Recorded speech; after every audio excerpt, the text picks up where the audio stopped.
Good morning and welcome to this week's edition of All in the Mishpacha. Here you can see on the cover,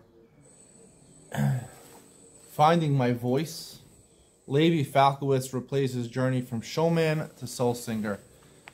Levi Falkowitz is somebody that is a singer, a Hasidic singer from Satmar, from Williamsburg.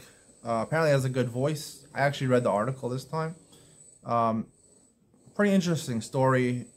He talks about the realities of the musical world.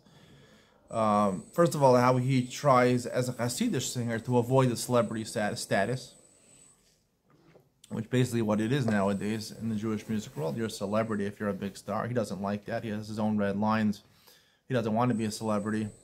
Maybe he does, maybe he doesn't. But he talks about the reality is that really he'd like to be performing concerts for people with his own type of music. But the reality is, to make a business, you gotta try to be employed 5 nights a week singing at weddings. He talks about the struggles of singing at weddings. It's not fun to sing at weddings, you know. Singers, I mean, imagine if your creative side. I know this is a producer of digital media, that I like to put stuff out there that's interesting to me. That stuff projects what I want to talk about, as opposed to just being a performer. You're just being like, he compares it to a gabbai in a shul, someone who's basically in charge of organizing everything. You're just helping, finding the right music for the chuppah, finding the right music for the dancing. You're supposed to play this here, this there, and you're just really helping out. You're just a conduit for the happiness of the wedding. You're not really the star over there. You know, even though you're granted celebrity status, but because you're a singer, but the stuff you really want to do on a nightly basis, you're not really getting a chance to do. You're just basically doing what they want you to do, and it's not so much fun. He said he'd rather have more time, you know, to work on his own projects and to give concerts and things like that. But that's just not the reality of the business. You can make a nice living, but it's really tough. Imagine getting up every night and really, he says you have to put on a happy face, even if you're not feeling in the mood. You have to put on the happy face and give the crowd what it wants, exactly when it wants it. Talks a little bit about people view singers as sort of spiritual guides in these days. People are lost. They don't want to talk to, let's say, Rabbanim anymore. They want to talk more to the people who sing the Jewish music. And a lot of the Jewish music talks about, you know, important concepts in Judaism. They think that they're spiritual leaders, but he said most singers are really trying to figure it out themselves. You know, they're going through their own struggles, and they have to be real with these people and tell them they're really not qualified to help them. So I thought it was a pretty interesting article by this guy Levi Falkowitz. I never heard the guy sing. I want to talk today about something that appears in the middle of the magazine. It's a short little blurb over here, basically a half a page. If you see, this is a base medrash of a shul in Lakewood. It's called The Lens. I'll read what it says. A visitor to Lakewood's Kol Shimshon Shul entered one of its Batei Medrash, hoping to find 10 men ready to daven. With a sigh, he noted that only 2 were present and resigned himself to the wait. But when he got a closer look at the 2 men, stooped over their respective svarim, he did a double take. Sitting toward the front was none other than Rav David Shustel, Rosh Yeshiva of Beis Medrash Gavoa, and seated toward the back was Rav Shlomo Feivel Shustel, Rosh Yeshiva of Yeshiva Tiferes Yerachmiel. Now, it doesn't say this explicitly, but these are brothers. These are 2 brothers. Both Rabbi Shustels are Rosh Yeshivas, and they're both brothers. Rather than using the few quiet moments to catch up with each other, the 2 brothers chose to bond in the way they knew best. Each one picked up a sefer, connecting with the Torah, and through that, with each other. Hinei matov u'manayim shevas achim gam yachad. So, like Mishpacha is wont to do, they put a positive spin on something where you might have what to say negatively over here. And I will lay out what I have to say about this. Now, I am going to judge them favorably. I don't exactly know what happened before this person walked into the shul. These are 2 brothers, big Talmidei Chacham and big Torah scholars in their own right. One is the Rosh Yeshiva, the second biggest yeshiva in the world, the biggest yeshiva in the diaspora, Beis Medrash Gavoa. And the other is, I believe he was a Rosh Yeshiva in Brooklyn, in the yeshiva near Torah Vadas. I forgot what it's called. Torah Tzmima. And he at one point left and formed his own yeshiva in Lakewood. Brooklyn's no longer the Jewish place to be. Lakewood's the bigger place to be. So he's a Rosh Yeshiva there. They were in a shul together. Did they see each other? Maybe they didn't see each other walk in. I don't know, maybe one saw the other. Maybe the other didn't see him. One sitting in the front, one sitting in the back. Now this person walks in. It could be that these brothers were there already. It could be before he came in, they were talking and they were getting to know each other. Maybe they see each other a lot, these brothers. They both live in Lakewood. They both have yeshivas. Maybe they collaborate a lot. Maybe they talk a lot. Maybe they schmooze over the phone. I have no idea. But at least from the perspective of the way Mishpacha writes it, it seems to be that, as they say over here, rather than using the few moments to catch up with each other, the two brothers chose to bond in a way they knew best.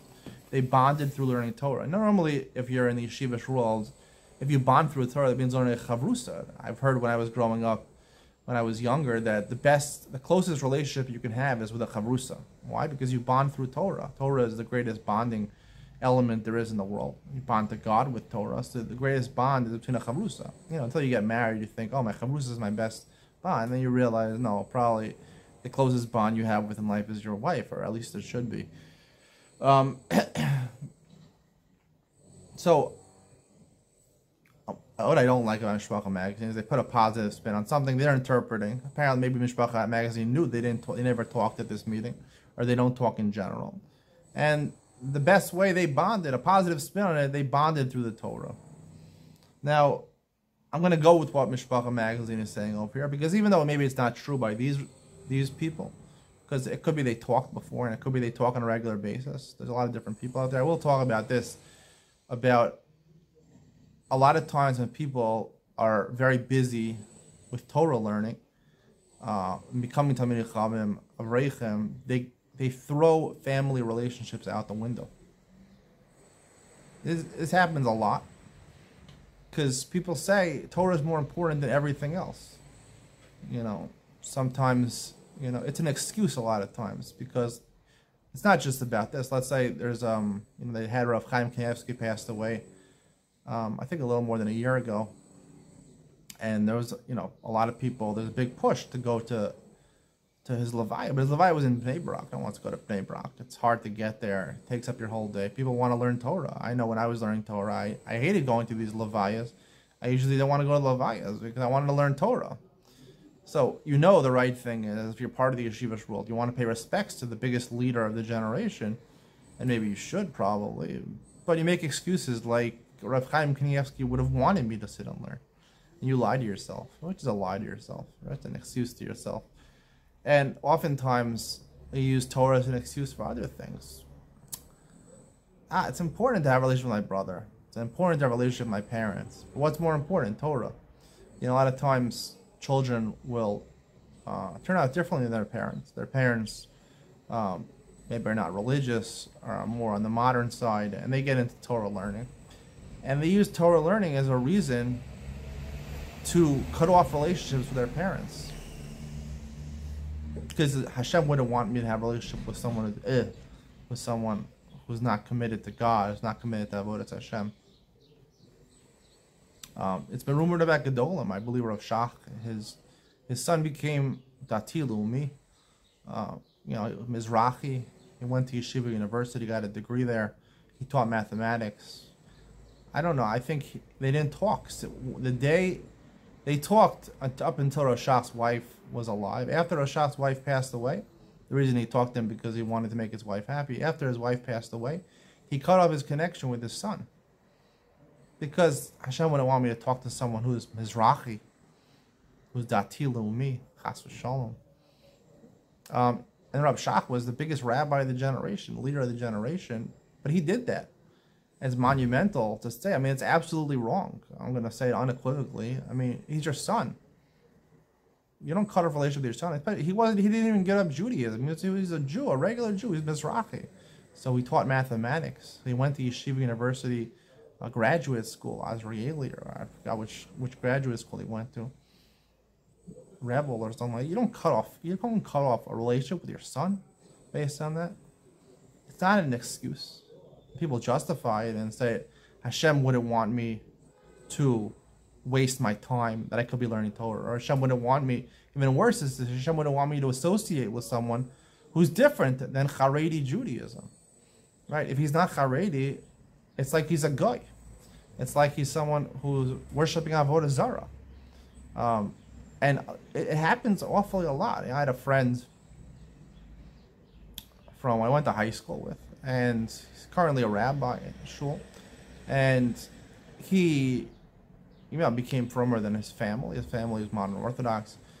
I went to visit him, about 10 years ago. I went to his house for Shabbos, and I realized he had a lot of friends. He was a nice guy to talk to, but when it came to his family, he almost had no relationship with his family. And I asked him, what happened? Why don't you have a relationship with his family? And the rest of his brothers were, Shomrei Torah and mitzvos.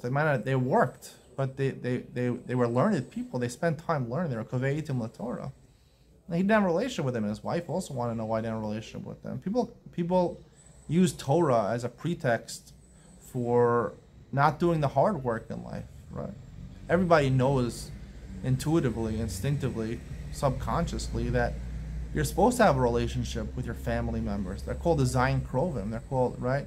There's only 7 types of people in the world that you sit shiva for.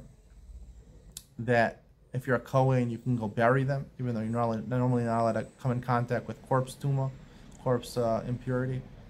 And those are your Zayin Krovim, your children, your parents, your siblings, and your wife.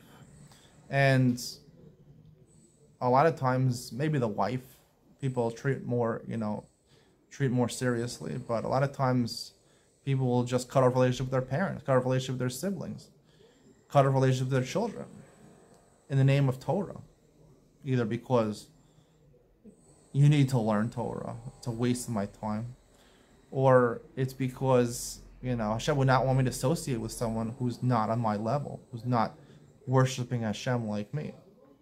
It's very sad, but I see it so many times. I'm not saying this is what happened with these brothers.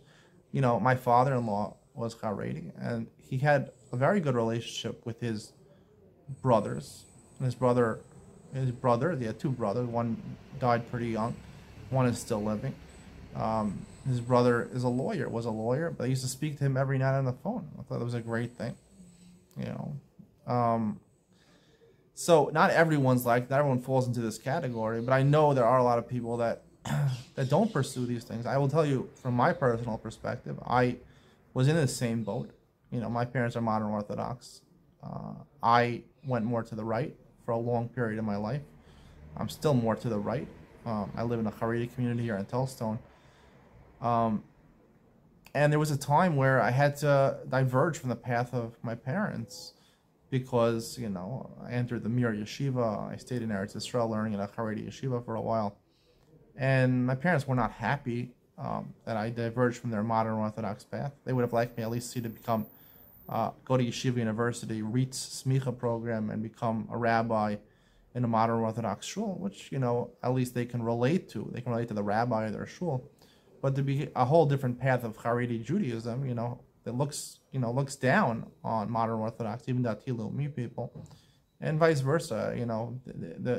The hatred goes both ways. I don't like to say the word hatred, but it's true. There is hatred between the 2 groups, and it's sinas chinam. It's really what it is. It's sad. It's very sad. I hope one day on my channel to have a debate between a Dati Leumi rabbi and a Haredi rabbi to discuss the various issues. The only way of getting rid of the hatred is having dialogue and communication.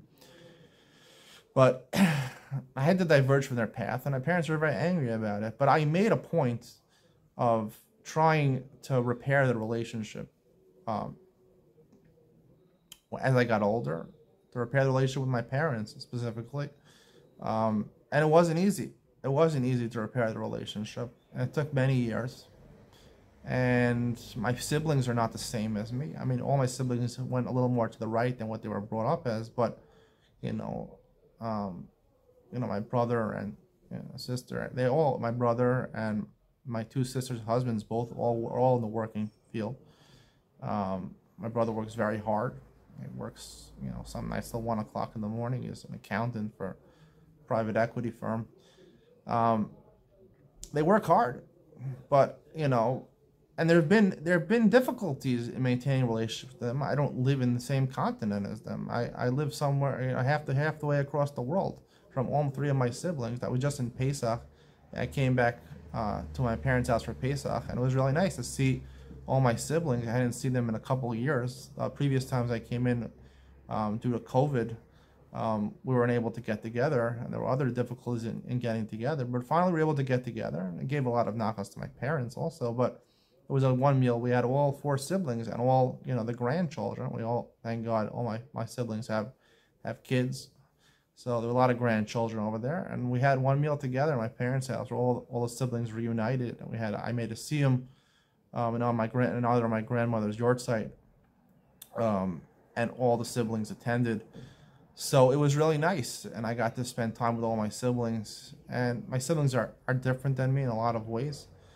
Both in personality and in terms of their hashkafas. They're not, they're all Jewish Orthodox, but they range in terms of their hashkafas, their ideologies in Judaism. But it doesn't mean anything to me. It's not important to me. The important thing is that they're my brother, my sisters, my parents. I have a really strong relation with my parents now, and I rebuilt that. We have long conversations every Thursday night. It's an event. It's an evening that I do. I pick up the phone, not on Friday, because Friday the conversation would be very short because we're getting ready for Shabbos, and you're preoccupied. A lot of people call their parents on Friday, just to say hello, a token appreciation, and they hang up after 5 minutes because they're busy with the kids or they're busy getting ready for Shabbos. But I dedicate my Thursday nights, an hour and a half, to speak to my parents on WhatsApp call, face to face. Sometimes my kids are up, I get to see my parents. And we have a really strong bond with my parents, a strong relationship with my parents. And it's something that which I believe is really the real idea of kibbud av v'em, is to have the relationship with them. If you respect them, you're going to have a relationship with them. And that's really the main part, and it gives stability to your life when you have a relationship with the people that are closest to you, your blood relatives and your wife. To have a real relationship with those people, it's critical in your life. Friends, I've said this, talked about friends before. Friends are very different than family. People always group the two together, friends and family. People put friends before family. Friends are interchangeable. Friends are not, you can't rely on friends. Friends are good when it's mutually beneficial for both of you. But you have no connections to them otherwise. You have no blood connection between them. You don't share most of your time with them. So if you have extra time and the other person has extra time and you have common values that you share or common interests that you share, so you spend time with your friends and you enjoy it. You do it for yourself, to enjoy yourself. The other person hopefully enjoys himself also. If one person is just doing a chesed for the other person, a favor for the other person, that's not a relationship. That's just an act of chesed. It's not a friendship. We have a lot of people, acquaintances in our life. Those people are not our friends. Unfortunately, people think everyone is their friends and they invite 400 people to a wedding, but it should really be scaled down. No one has too many friends. You shouldn't have too many friends. I look askance at people with too many friends. Too many friends means you have no friends. And even having no friends is not so bad. I had one good friend who lived in Telstone for a number of years. He left a couple of years ago. I don't see him anymore. I don't have any good friends anymore here, but I have a relationship with my family. I still have a strong relationship with my family. My wife, I have a great relationship. I have a relationship with my parents. My kids, I build that relationship with. And my siblings, unfortunately, they don't live here in Israel, but I get it when I was just in America. I had time to reconnect and build them. My nieces and nephews love me because I'm the ultimate uncle. I'm the fun uncle. But it's really important in your life to have those relationships because they give you stability. I was just doing, I do Lang for Your Buck News, where I give, 5 news stories in a minute or less.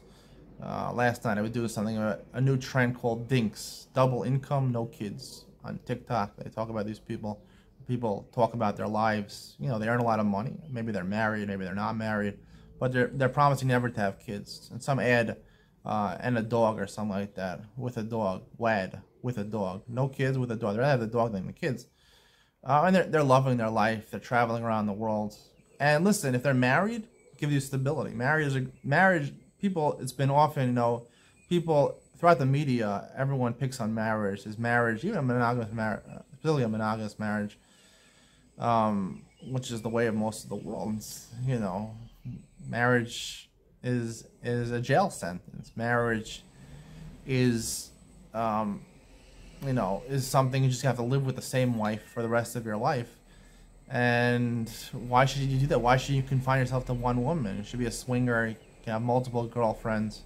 Have more fun. Why should you ever commit to one woman? What's in it for the man? For the woman, there's a lot in it, because that's what the woman desire. They want to settle down. They want to have a husband they can rely on, who'll provide for them, and they want to have their kids. Women love kids much more than men. So it's good for the woman, but what's in it for the man? That's really what you hear in the media these days. But there is one aspect of marriage they're missing, and that's the stability of marriage, because life is like a roller coaster. No matter what stage of life you're in, there's so many mood swings that you can go on, and to have that stability in your life, someone, whenever you come home, she'll be there. She's going to cook you dinner. She's going to take care of your kids. That stability is, worth a lot. It's really worth a lot to have that stability, so that your moods shouldn't swing like a roller coaster, and you should have stability in your life. And I talked about last night about, I believe, having kids also, even though they're more than just a financial burden, they're just a time burden. They take up your time, they take up your energy, and they take up your money also. But it brings fun, enjoyment into your life, right? The more people around, the more fun it is. And it brings also a measure of stability. When you have to take your kid to school every day, it's not fun to take your kid to school every day. But it brings order and stability to your life. No matter what's going to happen, I have to take my kid to school today. The chore, it's not fun to do it. But since life has such ups and downs, and you don't really want to be going with those ups and downs so much, otherwise it's crazy. Roller coasters are fun for a couple of minutes. Imagine going the whole day going on a roller coaster. You'd be entirely sick of it. You'd throw up. So it's the same way with life. You need that stability. The more stability you have, the better. Marriage provides stability, and kids also provide stability. I'm not saying to have 10 kids. I think that's overdoing it. But it brings stability to your life. And these things also, relationships with your parents. Your parents is the closest relationship you should really have outside of your wife. The parents, you sit Shiva for 12 months. So, and that's the closest relationship I have outside of my wife is my parents. And that brings a lot of stability into your life. And relationships with your kids and your siblings, and certainly your wife, bring stability into your life. And that's really what all these things are about. All these constructs of society, yes, they're not that shiny, they're not that glittery. After a while, they lose their sparkle. But the point is that it brings a lot of stability into your life, and the more stable your life is, the easier it is to go through life, because life is a rough journey sometimes. There's a lot of ups and downs, and you want stability in your life. And going back to the article here, you should never use Torah as a pretext for not engaging in relationships that deep down in your conscience you should have and you should try to maintain.